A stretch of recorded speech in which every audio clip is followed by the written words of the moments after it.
What?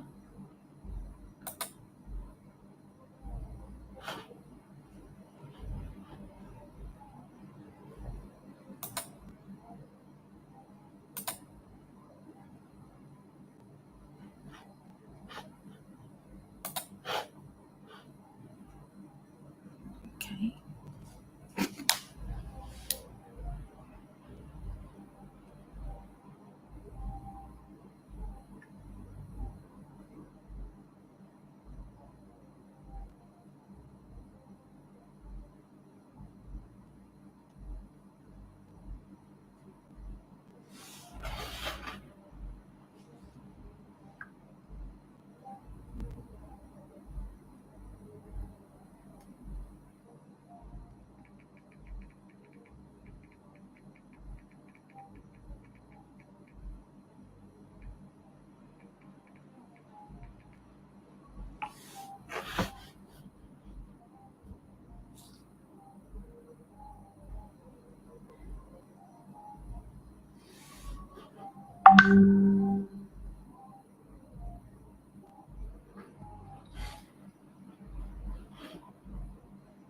I just want to confirm that we're live because we have just a couple of minutes to begin.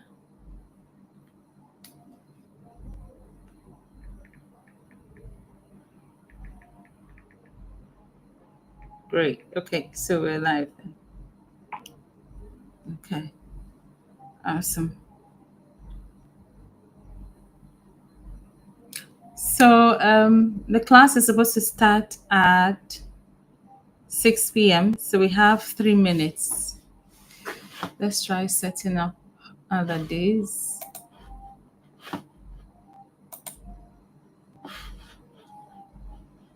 Okay. So no one misses their way.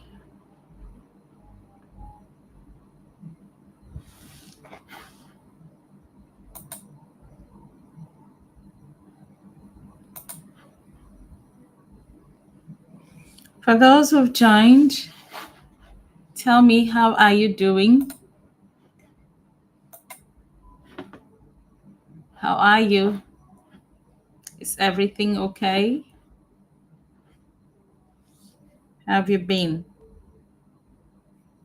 Last week we met in class and we are continuing our experiment.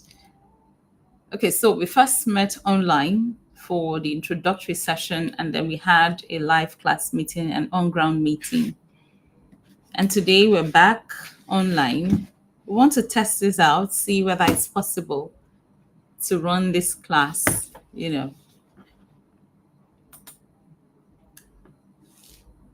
some of the classes online and some others on ground. The students were a lot of them were excited about this. So let's see how it goes.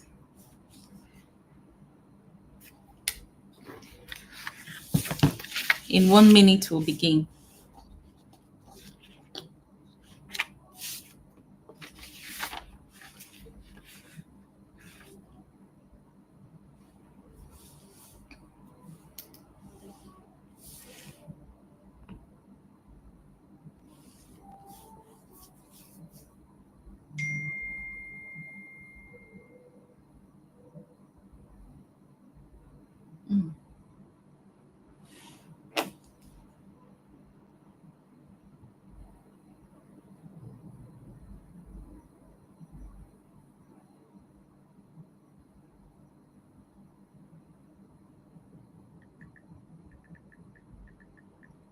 Someone just left a message that we're not live on Facebook. If Facebook is not working, please just migrate to YouTube first.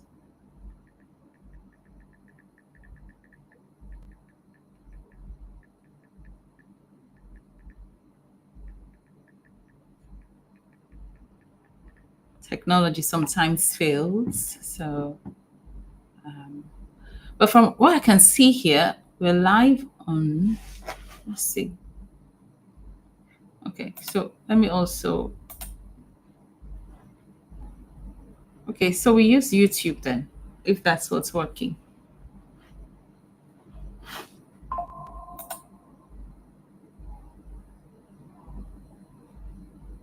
Okay. Yeah, a couple of persons are here. Princess Tuburu, good evening. Good evening to you as well. Joy Kwani, how are you? Beulah Ogbekbe, thanks for joining. Emmanuel Jane, welcome. Sonia Chisom, welcome to today's class. Okechukwu, God's favor, you're welcome. Okay, so we begin. There are just 16 of us here. I hope everyone has got the message. If you can't find us on Facebook, please head to YouTube. I think the YouTube channel is up and running. So we begin. When we came to class, we established what this course is all about, what we're supposed to learn. We shared the outline. And even before we came to the class, we had done an introductory launch of this very amazing course. But today we're going to make progress. But just before we make progress and to remind us where we are, if I'm sure maybe one or two persons missed class or a couple of you, I'll just do a very brief refresher of what we talked about. For the first week, we established what fundraising really means. And then we also reminded ourselves what resource mobilization entails. So fundraising, for what we talked about in class, instead of soliciting for financial contribution for a particular project, and who are the people that we meet to solicit for this funding and support? We call them donors. And then resource mobilization, we defined in class as a strategic process of acquiring and managing financial, human, technical, material resources to achieve an organizational objective or goal. And then we took our time to explain the difference. So while fundraising is mostly about the financial end of things, resource mobilization is so much more than that. You're talking about the financial, you're talking about the human, you're talking about the technical, you're talking about the material.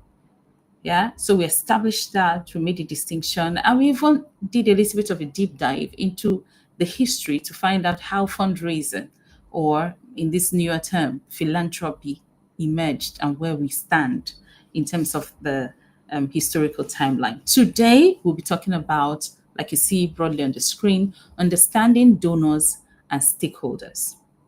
Who are donors? Who are stakeholders? I made a few slides that will help us, make progress on this conversation. So follow gently. Welcome if you're just joining the class. Thank you for coming in. Thank you. I see everyone. Morgan says is active. Yes. So there are just about 20%. This class should be more than this. If you miss my class, you are in trouble. Big trouble. Okay. Let's begin by establishing who donors are. Who is a donor? Okay, as you can see up on the screen, donors provide the financial, human, and material resources needed to implement developmental projects. A school is down in a rural community. There's no clean source of water for a community. Someone or people in a community are faced with a major challenge. Maybe they need a market. Maybe they need a road that will take them from one point to another. Maybe it's a school and they need a school bus. Whatever that developmental project is, we need people in the context of fundraising and resource mobilization, the people that we go to meet to solicit for financial, human, or material resources are the people we call donors. In other words, to donate. They willingly give of their own monies, their expertise, their technical background, material resources, whatever it is that we need. These are the people. We call them donors. And then on the other hand, we have those we call stakeholders. Who are stakeholders?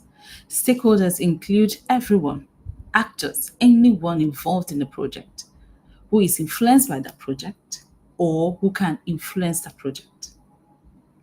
They include all actors who can influence or are influenced by a developmental initiative, projects, or campaigns.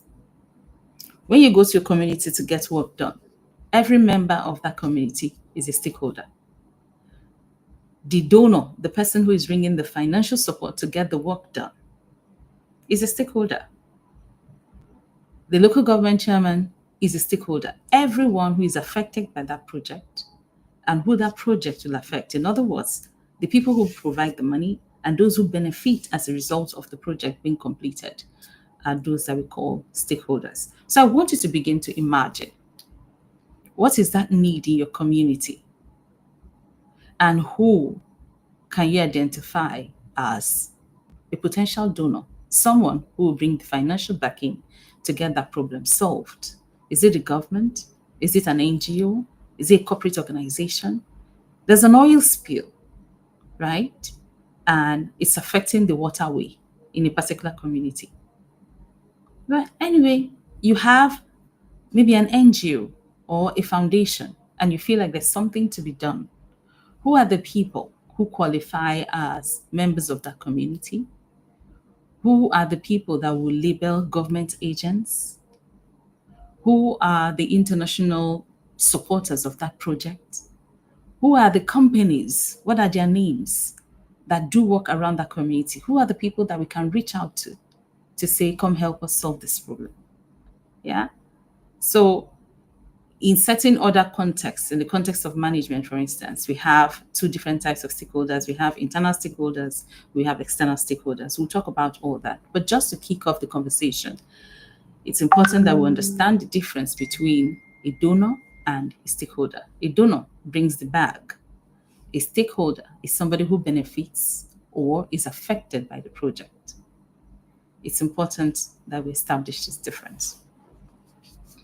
Now that we know who donors are and who stakeholders are, it's important that we understand as well that there are different types of donors. All donors are not born equal. There are different types. And I would like to show you some.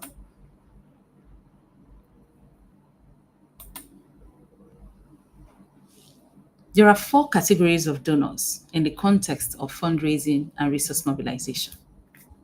The first are those that we call individual donors. The second, corporate. The third, government. And the last category, NGOs and foundations.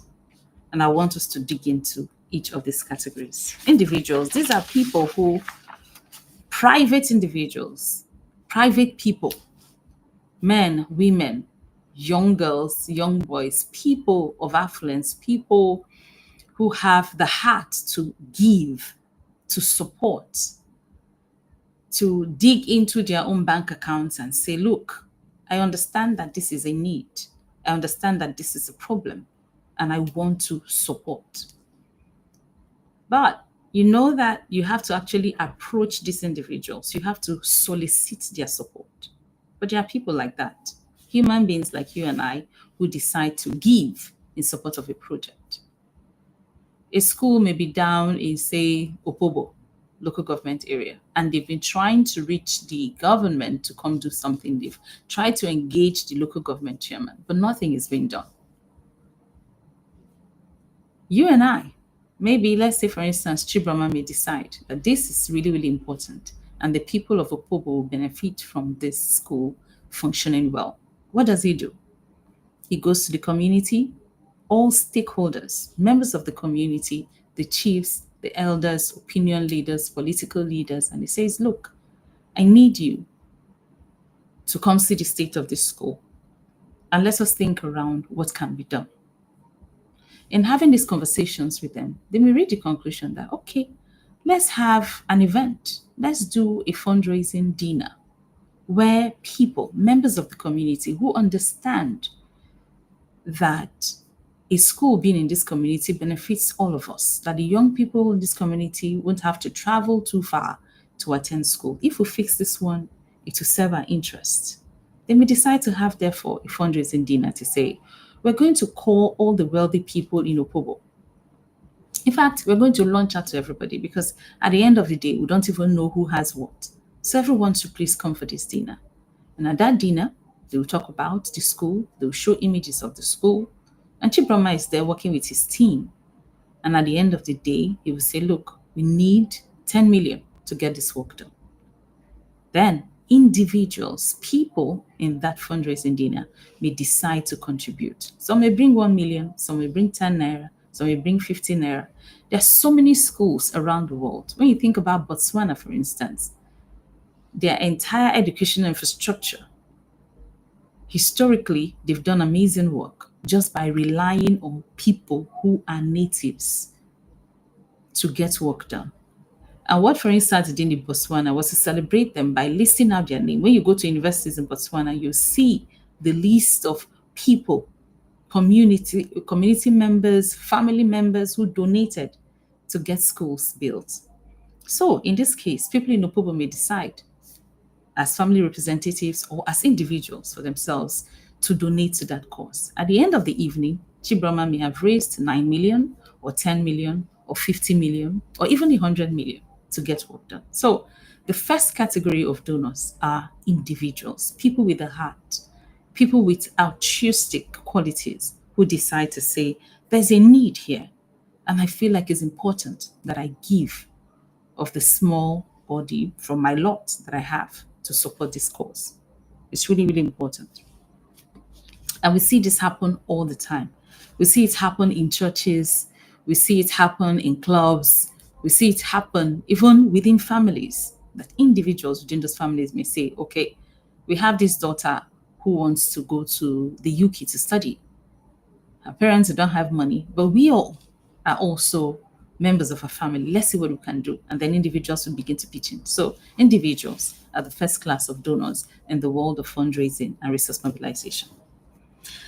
The next category of donors are those we call corporate donors. These are established organizations, firms, companies who are going about their own business, right? Their work is not necessarily to raise money, or they don't have grants or whatever that they hand out to people. They're just, think about any company where you live, from the Shell to the Total to Ellen Hub to, organizations who are just carrying out their business. Individuals or owners of NGOs or people like you and I who have identified the need can approach them to say, look, there's a problem in this community. There's a problem in this school. There's a problem with this road. Can you please do something about it? Can you please, open your checks and write us a check to get this problem solved? Of course, there are layers and processes where which this is done, but basically, organizations or communities where they work, where they're established, the duty of also supporting. It's not enough. Organizations know this, that it cannot exist in a vacuum, right? For instance, you hear walk around Shell giving out scholarships to people. You hear even the NDDC, many organizations from government, corporate bodies of different categories and types. They want to do something for the communities where they exist. One of the ways they do that is to donate, to become donors in developmental projects. And they do this for a variety of reasons. For instance, it may just be their corporate social responsibility. In other words, they are aware that we are benefiting from this community. It's only wise that we also give back to the community.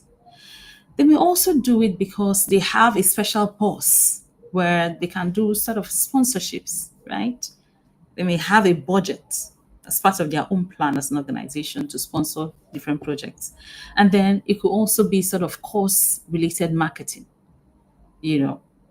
And then it's also important to note this, that corporate organizations, not only do they owe this responsibility to communities where they work, but it's also important that people who work in the sphere of fundraising and resource mobilization for different projects, for instance, in our case, in the world of development communication, to identify the right kind of corporate organizations to meet, when to meet them, and when to receive these funds. And of course, like we said in the previous class, there's the whole issue of transparency and monitoring and accountability, that's really required. Because for corporate bodies to work with you, they have to account to their shareholders, to people who own the companies. This is what we've done with the money. So it's not like they're just dashing out money recklessly. Everything is accounted for. But corporate bodies constitute a major category of donors for the kind of work we do in development communication practice.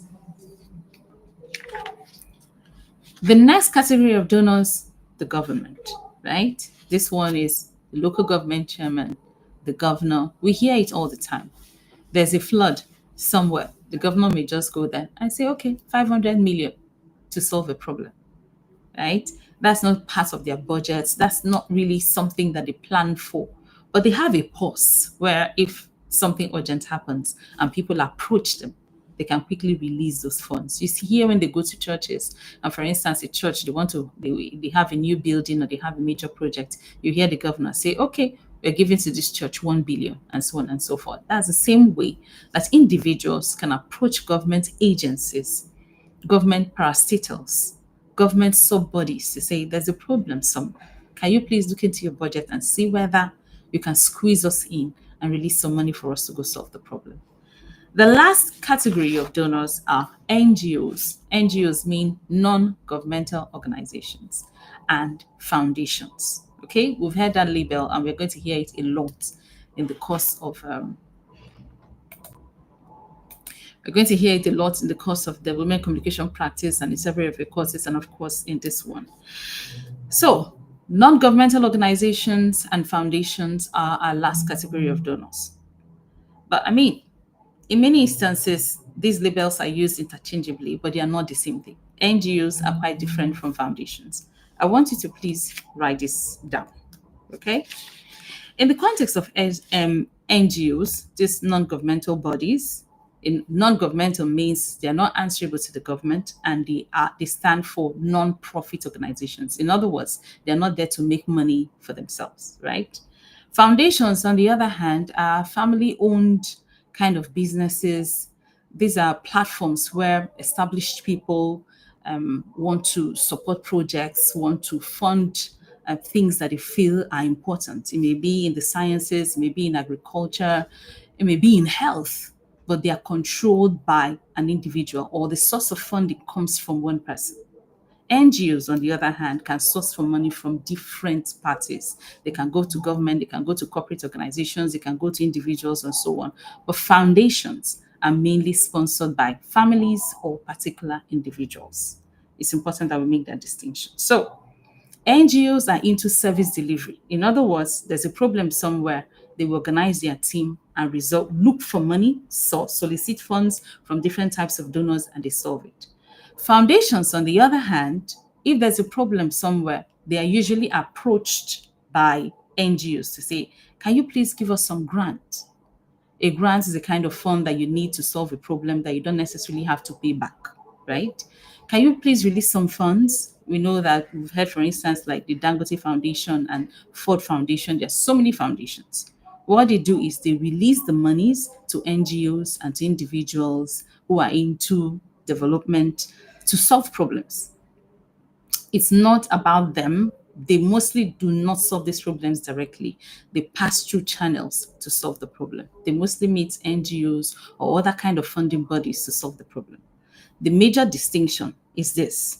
NGOs source for funds from different types of donors, but foundations rely on a particular pool of funds. For instance, Dangote is the primary donor in the Dangote Foundation. The Ford Foundation, for instance, is sponsored by the Ford family. I hope it's quite clear. Let's just make that tiny distinction. So, but in the context of what we're studying today, NGOs and foundations are a major source or a major category of donors. So, you may want to solve a problem at Imbiama. You've identified the project. Your company said, okay, there's a need for a bridge connecting these two villages. You could approach an NGO. The difference is an NGO may want to partner with you to solve the problem directly. Or you may choose to approach a foundation. A foundation will release the money that you need and say, go solve the problem and then come report to us. That's the major difference. Okay, so these are the 4 types of donors. I'm sure there are so many other types that you may find in other textbooks and other resources, but it's important that we bear these 4 in mind in the context of what we're doing for this course. Remember, if you have any questions whatsoever, please drop it in the comments. We want to make progress now to say, okay, we've heard about, just one second.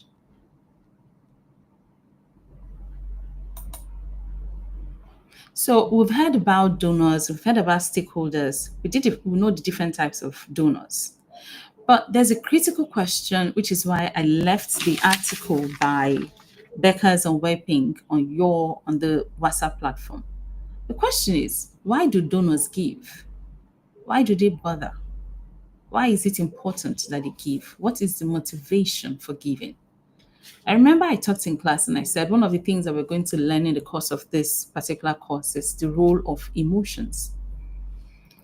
So it was really interesting today for me to find the article, and I said, okay, I'm going to leave it there for you to go find your time to just read it, look through. There are about, based on research, 8 main reasons people give. And just, I wanted us to just incorporate that into this class and just talk about it a bit. When you approach a donor, it's important that you understand what to plug, what to play on when you approach them.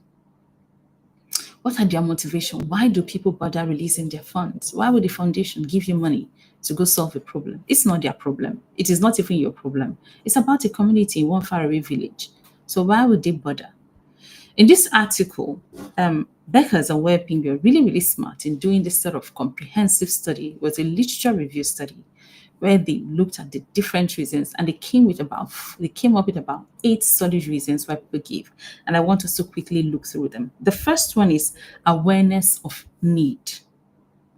I remember in our first class, somebody said, oh, can you raise funds without even, if there's no problem, or just raise funds for raising funds sake? And I said, no, there has to be a problem that needs to be solved. And that problem has to be identified clearly. So one of the main reasons people give is that they are aware that there's a problem somewhere, that there's a community in need, there's a school in need, or there's the absence of a hospital or a health center in a particular community. And they are drawn by that to say, okay, let me do something about it. Let my family do something about it. Let this agency do something about it. Let this foundation do something about it. Yeah. So awareness of need is the first reason donors give. The second one is solicitation. In other words, people approach them to give, so they give. Right? That's the second one, solicitation. I, as the owner of an NGO, or I, as an individual, have identified the need. I've worked with the people in the context of participatory communication and participatory development. I've engaged the stakeholders. We've seen that this is a need. This is a problem that needs to be solved. And then we carry our 2 legs, pam, pam, pam, pam. We start looking for donors. We solicit them. And we tell them about the problem. And they may not even care. They may not even be aware of how important this is to the community. But because we've gone to seek them out, they may decide to release the fund and give us the support that we need. The third reason is costs and benefits, right? What do they stand to gain? And then what do they stand to lose? Think about every time someone has approached you for something. To release money to other people definitely costs you something. It's a minus. But you always weigh it against what you stand to benefit. So people give because they feel like the benefit outweighs the cost. Whether that benefit is emotional, as we'll soon see, whether that benefit is just to make them feel good, but there's always that balancing. So costs and benefits are some of the reasons that people give. And please take your time to read through the article. We're just running through this. It's important I mention it even as we go on to discuss other things. The next reason people give based on this article is altruism. Altruism. This selfless concern for the well-being of others. They are just people in this world who are good people, who are nice, who are willing to deny themselves of certain pleasures so that some other person may eat, so that a community may do well, so that another child may go to school. There are people like that. And when you identify those sort of donors, it's easy. The work gets done. So there are great people in this world. To solve problems, we have to identify them. So that altruistic thing about certain individuals, it's just nature to them to say, well, oh, really? They won't even allow you to talk too much. They've signed the check. Take. It happens all the time. The other one is reputation. Reputation is another reason people want to give. Reputation. And what is reputation? What they feel that people think about them. How do people perceive them? If something is going bad in a community and they don't support, they feel like, oh, their value will diminish. That people will look at them like bad people. There are people who don't want to be labeled as bad or as not being involved. So their reputation, what they think about themselves and how other people think about them is really, really crucial. So when you're able to identify those kind of people who have solid standing in community or in society that people respect, when they think about the amount of work they have done to gain the kind of respect that they now command in society, they'll say, I have to do this. I have to release money, right? So that's another reason people give. The other reason is psychological benefits. I mean, there's something about just giving. There's something about donating to a good cause. It makes you feel good. It's not tangible.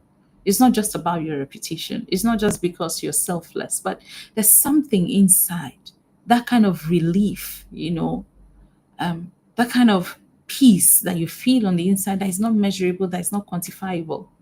You just feel good, right? There are people like that who just give because, well, giving for this particular project makes them feel good in ways that are not measurable. It's not about the cost and benefit. It's not just about altruism. It's not just about the fact that they know that this thing is a problem. It's not just because you came to meet them anyway. But giving makes them feel good. Psychological benefits. And then there's the whole issue around the next reason is values, right? There's some persons who have been trained to say, look, to give is better than to receive. There's some persons who are Christians. And so when they give, they feel like it's an expression of their faith and their belief and their trust in God.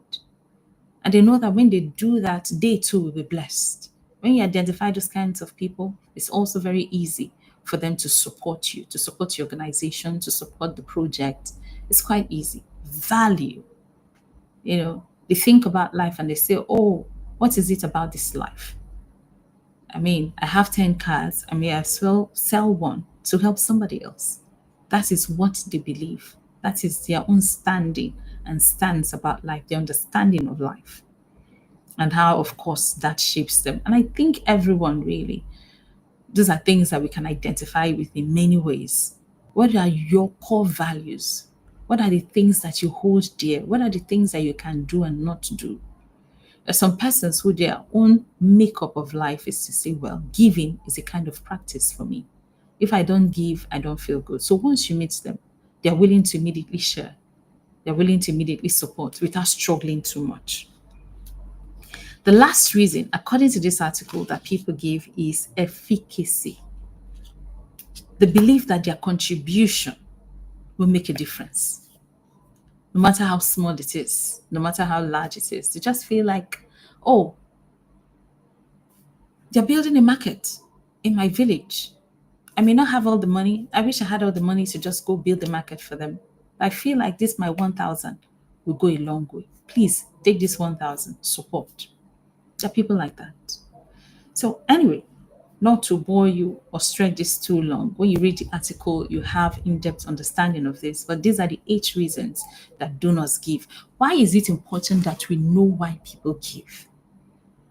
If you know why people give, it will be very easy for you to identify the right kind of people to meet. You know who to meet, you know who to ask, you know when to ask. You know the right category of people to meet per project. If somebody over time you've come to understand cares a lot about the health of others, if you have a project that has to do with health, it's very easy to approach that person because now you know that this person cares. There are some persons that you meet, every time you meet them to support a particular cause, they give because it's their nature. They are selfless by nature. Understanding the motivations for giving makes our work as development communication practitioners really, really easy. If you don't know why people give, it will be difficult for you to identify the right kind of mix, and even how to ask or how to approach them, and so on and so forth. Remember, if you have any questions regarding anything I've said so far, you can just drop them in the comment section. But now, while I wait for your questions, we'll make progress now to discuss stakeholder analysis and mapping. So we've talked about donors.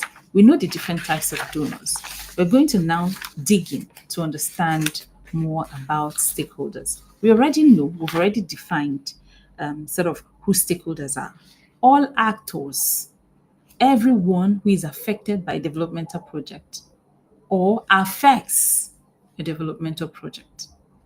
Think about, for instance, I've been mentioning bridge. Okay. Think about, say, in your local government, they want to build a hospital, right? Who are those who will benefit from this hospital? And who are those who will even make the building of the hospital possible? Those are the stakeholders. So let's break this down. A hospital, right? The land needs to be acquired. The community may decide to donate land. So community members are the stakeholders. But you can't just go to a village and say, oh, the community will give you land. No, you need to go meet the elders, the chief or the king or the leaders of the community. Once they understand and they've accepted that they need this thing, it will be easy for them to give land. Once they release land, they are losing something in order to gain something. So they are stakeholders, right? But again, you can't go to a community and just start building a hospital. You need certain approvals. You need to work with the state. You need to work with the local government, right? You need to work with the Ministry of Health. Ministry of Health means you also have to consult the Commissioner for Health,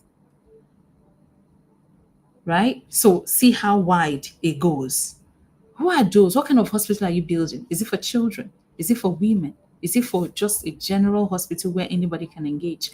All those people who are affected by the project, directly and indirectly, are all stakeholders. So because the conversation about stakeholders and around stakeholders can be a little bit complex, it's important that we now understand what stakeholder analysis and stakeholder mapping means. From this definition that I've laid out, stakeholders can be really broad. But not all stakeholders are not equal. Some are more equal than others. I know you understand where this is coming from, right? Some of these stakeholders are more important than others. There are some that you may choose to not involve in every layer of conversation. And then there are some that are very critical to the very existence and implementation of the project. And we need to know how to identify them. We need to know how to analyze them. And then we need to know how to map them. Those are the next set of conversations that we're going to have. So, what does stakeholder analysis, what does it really mean? As you can see on the slide, stakeholder analysis is the process of identifying, in other words, knowing, locating, pinpointing, the process of assessing. In other words, now that you've identified them, in other words, you know your stakeholders, you need to evaluate them. Which stakeholder is more important than the other? Or are they all at the same level? Do I need two? Does my organization, and remember I say I, remember I'm saying I in the context of me working alongside others, right? And then prioritizing the individuals or groups that can affect or affected by a development initiative. It's really important. Stakeholder analysis, therefore, involves 3 steps. The first one is identifying who the stakeholders are. The next one is assessing them, and then doing like a gradient, prioritizing them. It's only when we successfully do this that we can begin to think about a successful project. Remember, in the world of DEFCON, we don't do things alone. We work with communities, we work with people, we work with stakeholders. We may have the idea, we may have the funding, we may have the support that we need, but we can never take any decision or steps alone. We do all of this with people. And these people who we call stakeholders, we need to analyze them. What does it mean to analyze them? We need to identify them. We need to assess them. In other words, evaluate their relevance and then to prioritize them. Now that we've evaluated them, we know who is more important than the other or the different categories where they belong. Then we know who to carry along and who to just inform. When, for instance, decisions are to be made in a family context, depending on the nature of the family, there are certain things that your dad wants to do that he has to tell your mom compulsorily. And then there are certain decisions that he can take alone. There are also some kinds of decisions that he needs to involve all the children to get their buy-in and involvement. And then there are some decisions that only he and the wife, or he and your mom, will take alone, right? That's the same thing that we experience in the world of carrying out and executing projects. There are some things that you just inform people. There are some individuals that you just need to inform. There are some that you have to carry along from start to finish. There are some that you must tell what you're doing, every step that you're taking. That's what we mean by stakeholder analysis. Understanding is the process of identifying, assessing, and prioritizing the individuals or groups that can affect or are affected by a development initiative. We make progress. So, as I explained earlier, there are 3 steps: identification, assessment, and prioritization. So, think about a project, and we're going to do a live example now. I need everyone to please think about a project in their respective communities, whether that community is River State University, or is Obogoro, or is Rumalogo, or is Semoha, wherever it is you're from. Think about a project, a potential project that's of relevance to your people. And I need you to identify the key stakeholders with respect to that project. We know what stakeholders are. When I say development project, you already know what I mean. And of course, you know your respective communities. I want you to please put them down in the comment section and let's see who gets what. We have 3 minutes to do this exercise. I'm waiting for your feedback.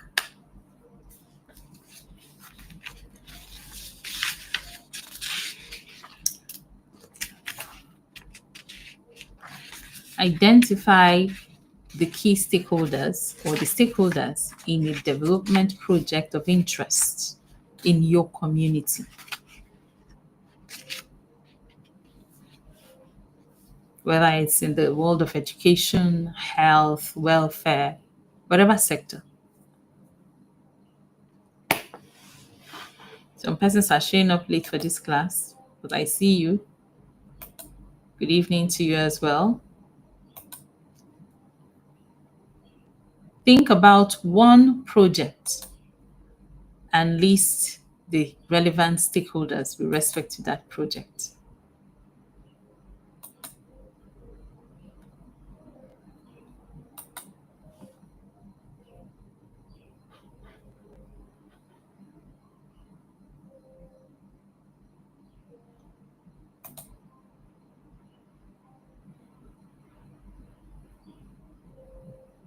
Very good. Chibrama, before we respond to your question, please respond to mine.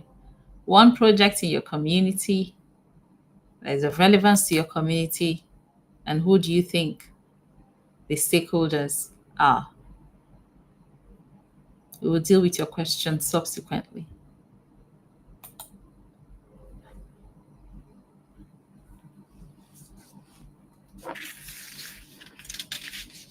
Any project, identify the stakeholders.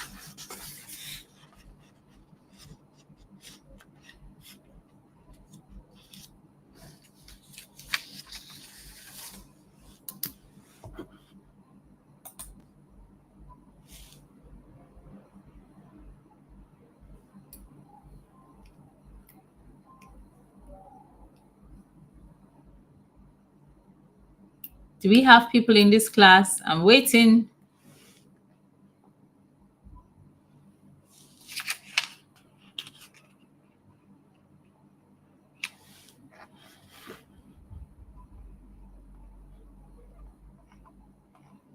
Stakeholders. People who are affected by or can affect a project, a development project. People who stand to benefit from a project.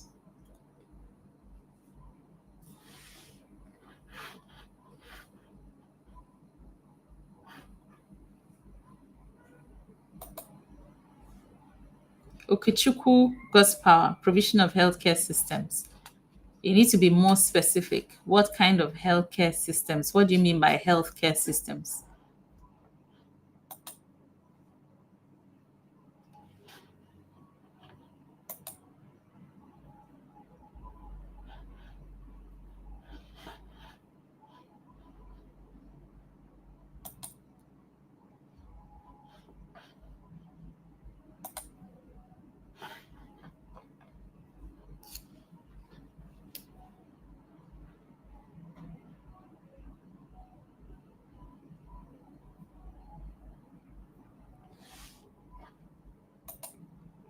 Is it network or are the responses not showing up?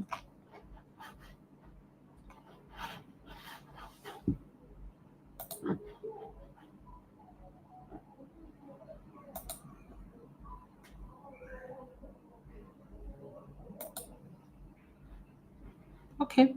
I'll wait for the responses, but while we wait, let's deal with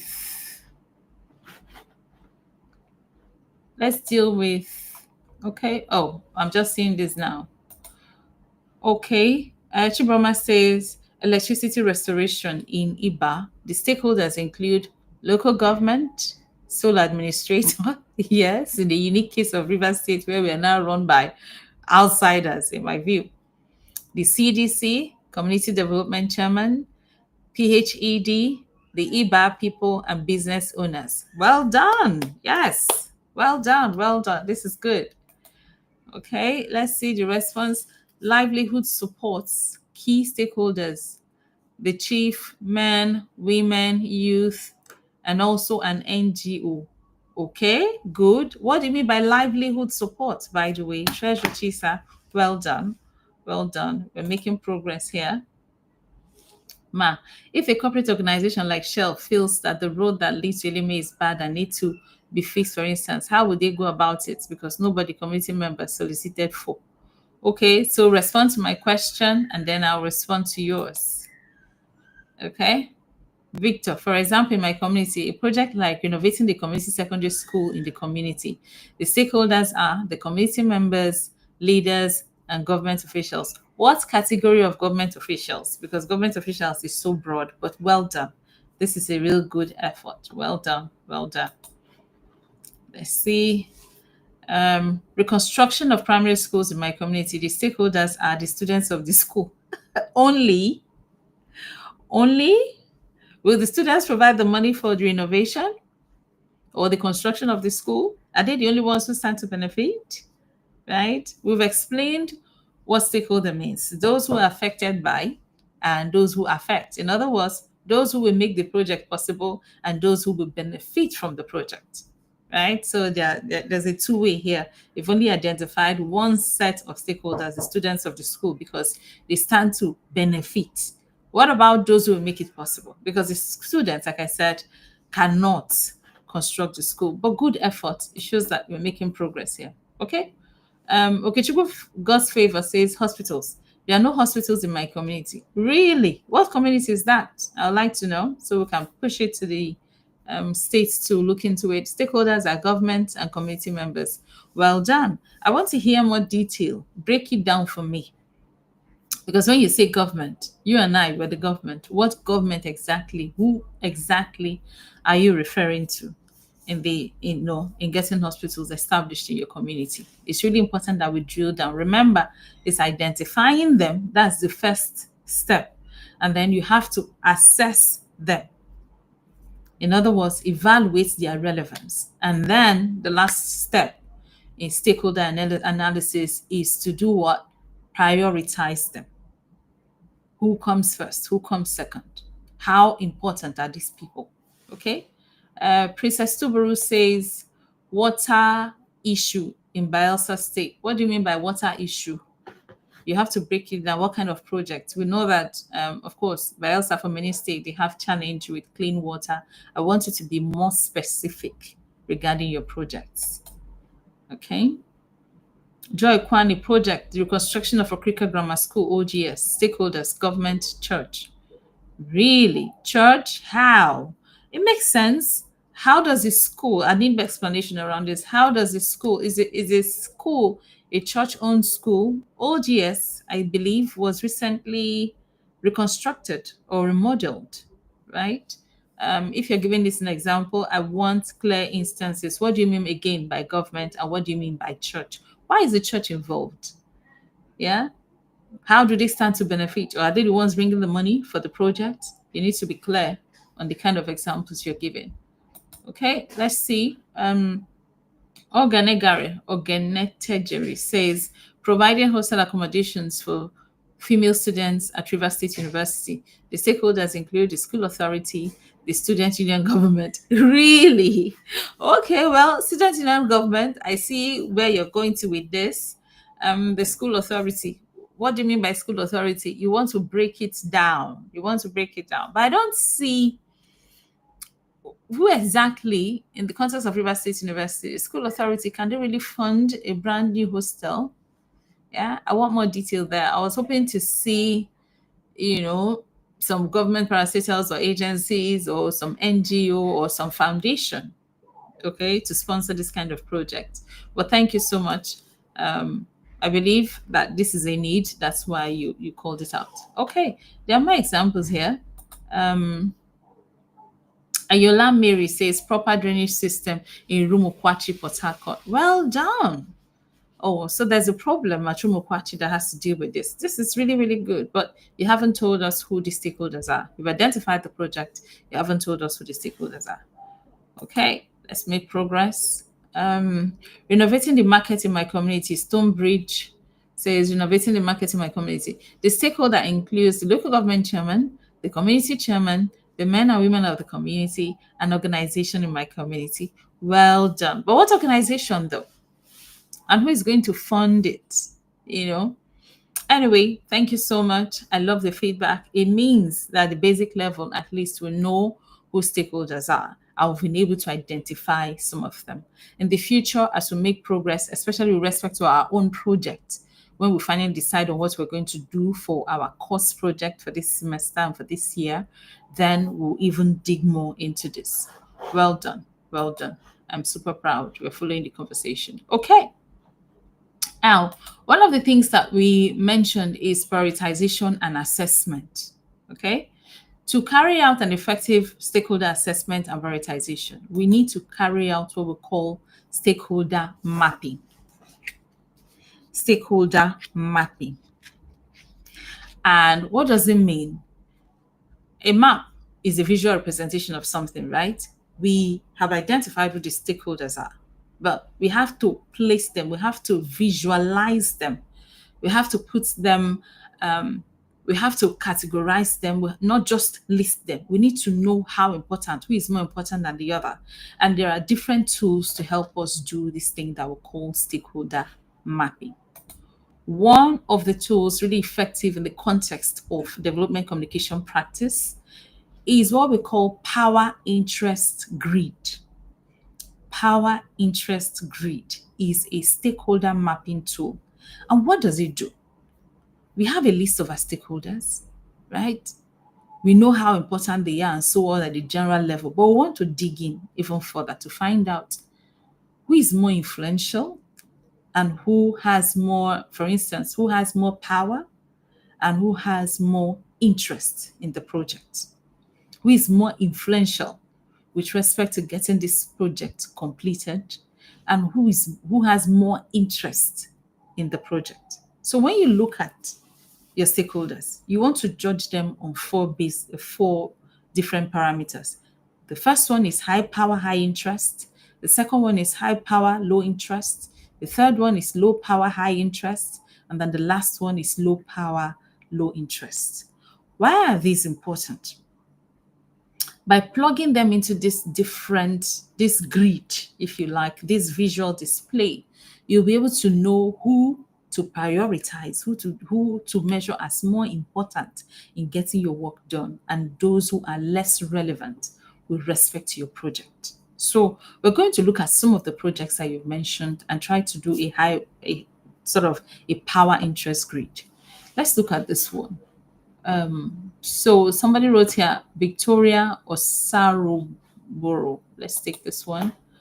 And she says, expand renovation of Elemi Nchia General Hospital. Stakeholders are the kings, chiefs, government, NGOs. I keep hearing government, government, government. I wanted, that to be broken down. So when we look at this, for instance, who amongst the stakeholder is the people with high power are those who have the strongest interest or have the highest influence on the project. In other words, they may be the people funding it, our donors. Whether that donor is a government or an NGO, the person bringing the money, because you may have a good idea. You may have identified a powerful project and said, oh, this can change the lives of everybody at Nchia, like this one, expanding the Elemi Nchia General Hospital. It's a very laudable project. It's a good thing because a lot of people stand to benefit. But who is going to bring the money? That person who will bring the cash is the person we regard as having high power. When you take that person away or that organization away, nothing happens, right? Then some people may have high power and also have high interest, that they really need that project done because it directly benefits them, or it directly benefits their organization, or it affects their reputation. Those category of stakeholders, we call them high power, high interest. So these are the most important set of stakeholders per your project. So get this hospital done, for instance. You can't do it without the input of the Ministry of Health and therefore the Commissioner of Health, right? So that kind of person who needs to approve and sign for the project to happen, whether or not they are bringing money directly or not, because you can't go and do something that affects the community and has to do with health without involving the proper government parastatal. That also falls into high power, high interest. Because if the hospital is completed, in the context of politics, it benefits the administration as well. It's something they can brag about. So they also have interest in that project being completed. So we call those ones high power, high interest. In other words, those who are really, really, really, really important, stakeholders who are really, really, really critical to the complete execution and implementation of a project are in the first category. The next one, high power, low interest. In other words, they're bringing the funding, they're approving the documents, but it doesn't really affect them whether or not the hospital is built. You also need to know those ones and plug them in. Yeah. So for those ones, you need to keep them satisfied. When they say, what did you use the money for? You bring your books and you're accountable, you're transparent. And the people who fall into this category are maybe organizations or foundations that just release grants to you. And at the end of the day, you have to go render accounts to them. So they have high power because if they pull their funding or they blacklist you, you can never get any project done again. But they are not really invested in that community. It doesn't really benefit them whether or not the hospital is functional. But they are high power because they have the money, the backing to help you execute it. The next category are low power, high interest. These are people who don't really have the money or they're not approving anything, but they're the ones who will benefit from the project. So people of Elemi stand to benefit from this project. They are not the ones funding it. They don't have the money. They didn't provide anything. They're not buying any hospital equipment. They just want the work done because the following day, they're going to take their sick to the hospital. We call them low power, high interest. That's in this grid, that is where they belong. The last category of people, in the context of the power interest grid, are the low power, low interest. These are people who are not they're not even, they're like members of the community, but they're not really aware what's happening.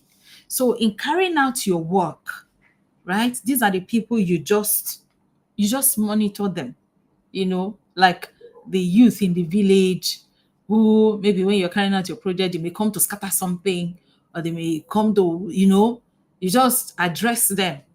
And maybe sometimes you just keep them happy. These are the keep them happy category. They can spoil things for you, by the way, right? But they don't fully appreciate and understand the relevance of this project. So we call them low power, low interest. They're not bringing money. They're not giving you approvals. They're not giving you the land. They don't really care. They don't even understand yet how important this thing is to them. Or maybe people who are not native to the community. They are just there to do business and go. So if they are sick, they don't really care about the hospital. They can go to their own hospitals or whatever to take care of themselves. So they don't care too much. These ones, you just monitor them. The first one, you have to manage them closely. That means the high power, the high interest ones. You have to be careful, the kind of letters, the conversation. You have to keep telling them what is going on because you really, really need them. The next set, the high power, low interest, these ones, you have to keep them satisfied. The third category, low power, high interest, you need to keep them informed of everything that you're doing because this project is really, really important to them in terms of what they stand to benefit. And then low power, low interest, you just monitor them. So this is an example of a stakeholder mapping tool that you can use in the context of a development project in your community, or if you're given an assignment and so on and so forth. It's important that you know who belongs where and you're able to place them in that category. Knowing where to place them will now also shape how you treat them and their level of involvement in your project, in your conversations, in your meetings, and so on and so forth. There are two other kinds of tools I would like to introduce to you. The next one is a Venn diagram.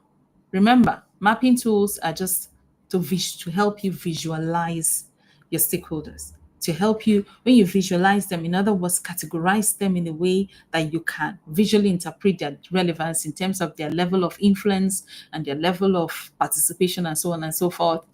It makes it easier for you to get your work done. A Venn diagram, for instance, will show you who the internal stakeholders are and who the external stakeholders are. And then there are some that might actually be in between. This is the category that we've labeled here common ground. Okay. In the first one, the power interest grid, we're talking about their level of contribution and so on and so forth. But using a Venn diagram, it can also tell you their level of relevance and so on, their level of power, their level of input. It can also do that. But what the Venn diagram does essentially is to tell you, those who are before you, who are part and parcel of the system, and those who are influencing you externally, right? For instance, if you go to do work at Elemi regarding the Elemi Nchia General Hospital, members of the community who stand to benefit from this project are internal stakeholders, right? But an NGO or a foundation bringing the money is an external stakeholder. I hope we see the difference now. Internal, external. But if there's a member of the community who works with the NGO, or the NGO is situated at Nchia and therefore may stand to benefit from this hospital, you see that they are now both internal and external stakeholder. In other words, they occupy the common ground section. I hope you understand that. Let me repeat this last one that I said. An internal stakeholder are those who stand to directly benefit from a project and they are within the location where the work is being done. External stakeholders are not physically present in that location, but they are supporting you. They stand to, they're the ones maybe sponsoring your project and so on and so forth, or the government, or they're the ones funding the project and so have certain roles to play part in the implementation of that project. But there are those who are in between, okay? If the organization funding the project resides at Elemi, it means that not only are they external stakeholders, they are also internal stakeholders because they are members of the community by virtue of their company being located at Elemi. And we can see that when the more we look at projects, the more we think about it, we'll see how this applies. And a Venn diagram will help us visualize and understand this kind of relationship between stakeholders. Yeah. And so it's important that we know this second tool. The last tool that I want to introduce to you is the social network analysis, which tells us essentially the relationship between all stakeholders. Yeah, the connection between stakeholders, all our stakeholders. We've identified them. We'll put them down on paper. I want to say, okay, how does this one relate to this other one? What are the communication channels between, for instance, health workers and the local government? What is the relationship between the health workers and the project team and the traditional leaders? Instead of every block of stakeholders constitutes a node, and then the lines in between are their lines of communication. When you draw something like this, you're able to tell who speaks to who more and who is more important. From the diagram, for instance, you see that the project team is relating with both the community youth, is talking to the local government, people who work at the local government, is also dealing with traditional rulers, and is also connecting with the donor agencies and the NGO. So you see that the project team is central to this particular project, right? They are not directly talking with the women group. I hope you can see it clearly. Let me make it even bolder. Okay. So this is an example of a project at Ebilubin Dash. And these are, is a health-based project for the renovation of a health center. And these are some of the key stakeholders at that project. We have the core project team. We have health workers who are going to work at the hospital. We have the youth of the community. We have women groups. We have the local government. Let me make this blind. Hide message. Okay. We have the media. We have religious leaders and so on. But just by looking at this sort of layout, you see that the project team is really, really important. And if you look closely too, you see some order. Every circle here represents a stakeholder category, and we call them nodes. And the lines here tell us the relationship between one node, in other words, one category of stakeholder, and the other. The project team is really central because they communicate with traditional rulers, they communicate with local government chairman or people who work in local government, and then the community youth, and they also engage with donor agencies and the NGOs. The NGOs are speaking with the health workers are engaging the women group, the health workers are also engaging with the local government. So by looking at this, you see who is speaking to who and who is more important. The diagram is blurry. Oh, okay. I'll make sure to drop this map on the platform. I'm sure it's because of network, because from my end, it's very clear. Okay, just as we begin to wind down, we've talked about a couple of things today, but the last part where we are now is about stakeholder analysis and mapping. Stakeholder analysis has to do with the process of identifying, assessing, and prioritizing the individuals and groups that can affect or are affected by a development initiative. I will say that it involves three steps. The first one is identification, in other words, pinpointing who the stakeholders are. The second one is assessing them, in other words, identifying their potential impact, their level of interest, and their level of influence with respect to the project. The last one is prioritization. I will say for prioritization and the assessment to be done effectively, there are some tools that we can apply. And I've shared with us at least 3 tools that can help us do that. The first one is the power interest grid. The next one is the Venn diagram. And the last one is the social network analysis. With the grid, you can visually represent and categorize your stakeholders in terms of their influence and interest in the project. The Venn diagram illustrates relationships and overlaps among stakeholders. Internal stakeholders, who is an internal stakeholder, who is an external stakeholder, who are those who are in between, right? And then the social network analysis, which is the image that you're looking at that somebody has flagged is not very clear. What it does for us is to Show us the relationships and flow of communication among stakeholders. So the question will now be, what tool do I use for what? And the answer will be, it depends on what you're looking for. If you want to do your analysis based on how important your stakeholders are or how influential they are, your preferred tool will be the power interest grid. If, on the other hand, you want to see how they overlap, how they relate, how they intersect, the preferred tool would be a Venn diagram. Remember, all these are visualizations of your stakeholders with respect to different projects. The last one is, well, for social network analysis, if you want to know their relationships and the different lines of communication amongst your stakeholders, then a social network analysis is the way that you should go.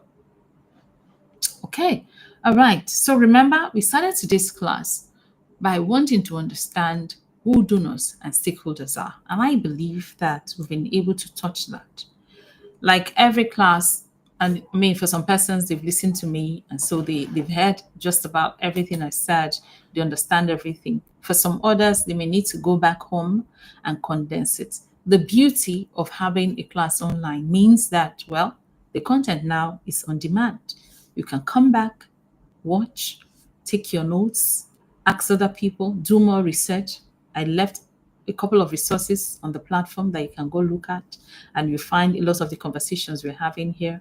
And then you can also do your personal research to learn more about this. But the thing is this, donors are those who bring the money that we need to get work done. Stakeholders are those who affect or affected by the projects that we want to get done. I'll pause now, look at some of the comments, and I also try to address some of the questions. If you can please repost the questions, because there are lots of comments here. I'm looking for the questions now. If you can repost them so I can quickly address them. What's this one? Community food garden plus skill hub women, youth, village heads can be stakeholders. Okay.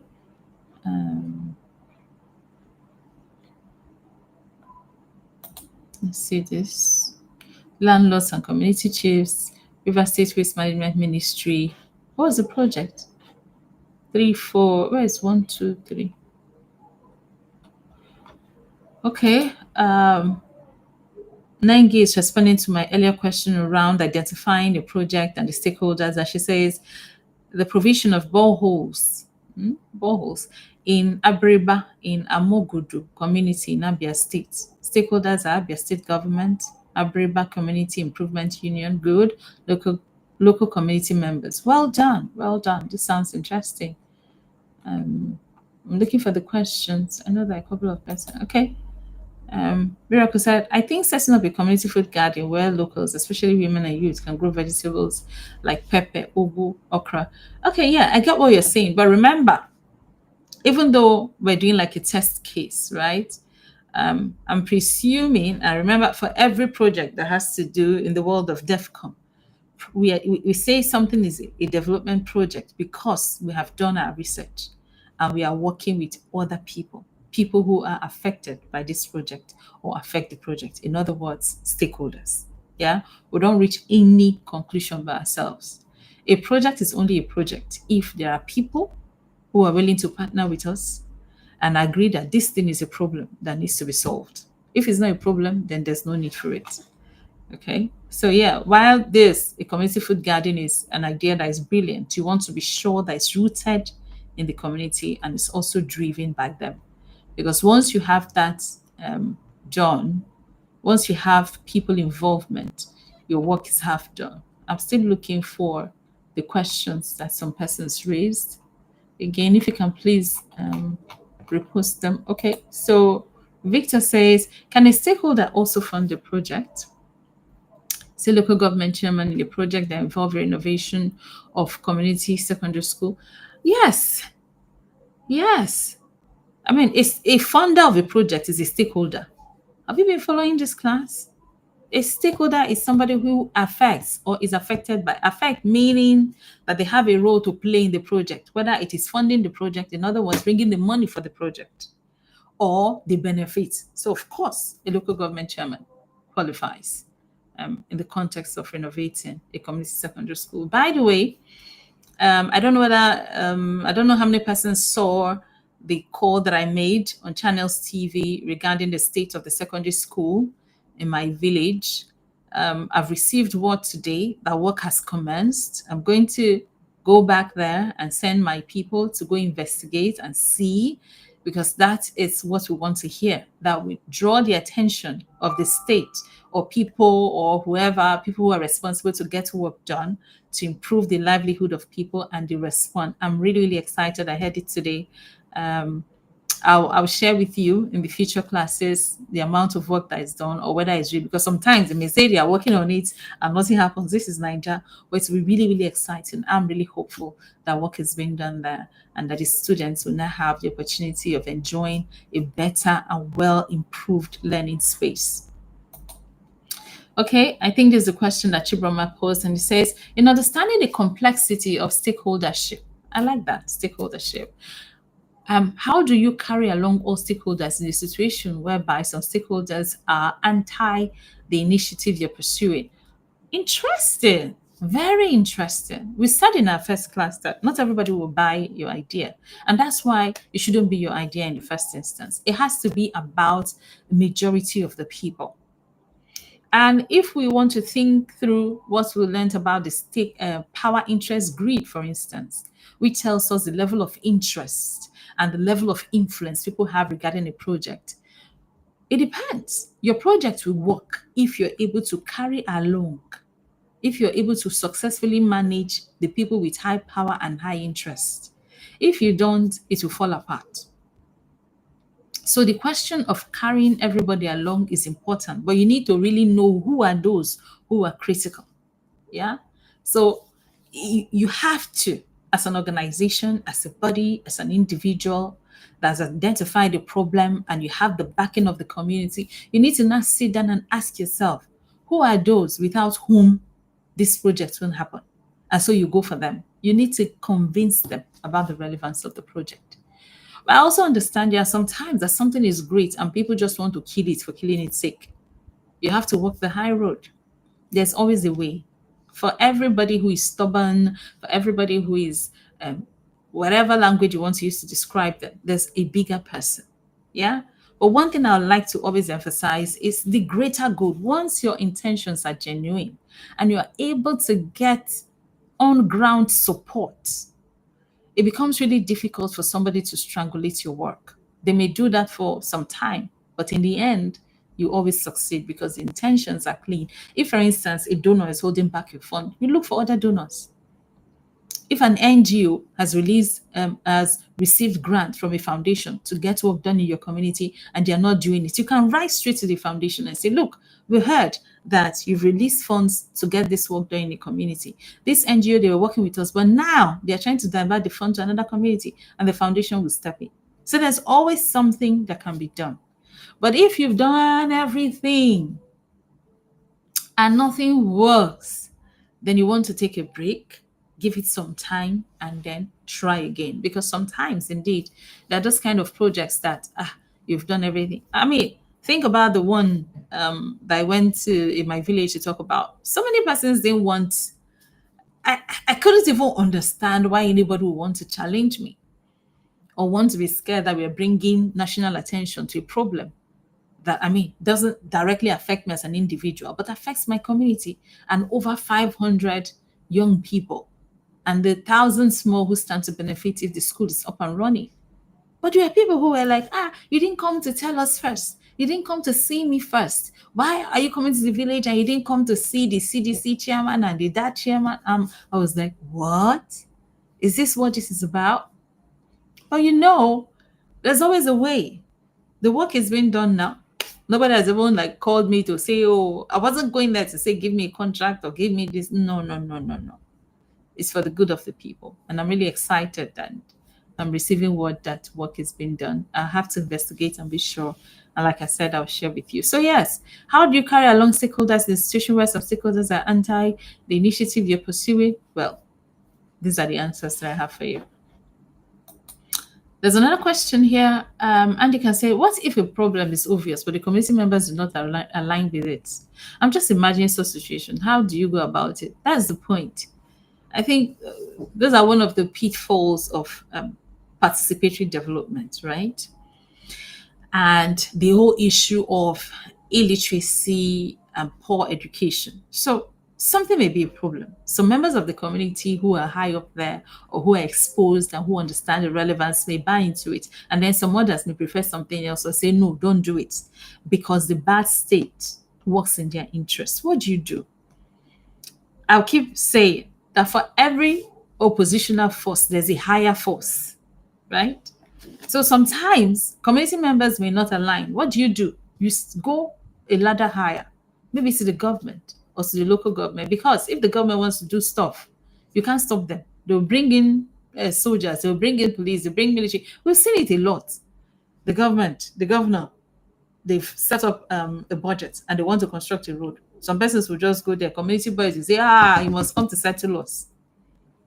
And from governors, when this is Niger, they'll be like, oh, I should come settle you for something that will benefit you. Wait for me. And by the time they go there with military and cane and flop two or three persons, everybody will scatter. That's not to say we're advocating violence. What I'm saying is sometimes to get work done, you have to go a layer higher in terms of the power situation of that space to get work done. And sometimes it may just be that they can't see it because you're not speaking their language, right? So you want to identify who can speak to them in the language they understand. And that's why we work with people a lot. We can't just, fly in and say, helicopter parenting, helicopter development practitioners. No, no, we don't do that. We go in, we mix with the people. We know who to speak for us. Sometimes you may not even see us at all, right? We'll use people that the community, they respect and they revere to get work done, to have the conversations with them, partner with them, and get work done. Okay, so this is 1 hour, 22 minutes. I would like to end this in the next 5-8 minutes. I don't want us to stretch so far. We don't have funding for your data yet, but I want to applaud everyone who showed up. We have about 35 persons now, and I hope that John is here taking records of everybody. In fact, I thank God it's YouTube, so you can't even pretend you were in class when you were not. That's the beauty of technology. So even if you go now, you can say present. No, the time stamp will show that you were not present at the time the class was going on, and you definitely be penalized for it. Because think about it, you're in your house, you're somewhere calm, you're chilling, you're listening to me, have this conversation, and you can come back and watch and listen and engage. But as part of the class, we're doing some practical stuff that if you're not here present, you may miss that. And maybe you have have the opportunity for not just your questions to be answered, but for other people to also benefit from whatever thoughts that you had to share. So it's important that we show up for these classes. It's really, really important. Yeah, it's really, really, really important and compulsory. It's not by choice. So please encourage your classmates to show up. But for those who didn't show up today, attendance, because we had a conversation about this and we all reached the conclusion that I wanted to do it this way. So classes online, some on ground. It's a conversation. I have these slides to show you. So what is it? Yeah. Okay. Again, the WhatsApp group is open. If you have any questions around this particular topic, please leave it on the platform. I'll find time to respond to you. Thank you so much. Have a wonderful evening. We'll see again. Chibroma will let me know whether based on our plan, our next class is online or on ground. He will let me know. But I hope to see you physically soon. But if not, we'll do one more session. I know that our proposal writing class is supposed to be on ground. So please make preparations to attend that class. I don't need anybody absent. Okay? All right. Thank you so much. I hope that you've enjoyed this session a bit. I hope to. Okay, before we leave, so we're putting the funding together. Chibroma, I think on the platform he's updating us. So please, let's just clear that up. so that we can make progress. I would like to talk to the 1 or 2 persons who are willing to donate to this cause, that this is the effort we've made, and then we can also finalize thoughts on our projects and I guess the approvals that I need from school and the dean and so on and so forth for us to make progress. So please hurry up on that. It's just 4 key. Everybody, everybody, everybody. All right, then. Thank you so much. We'll talk again.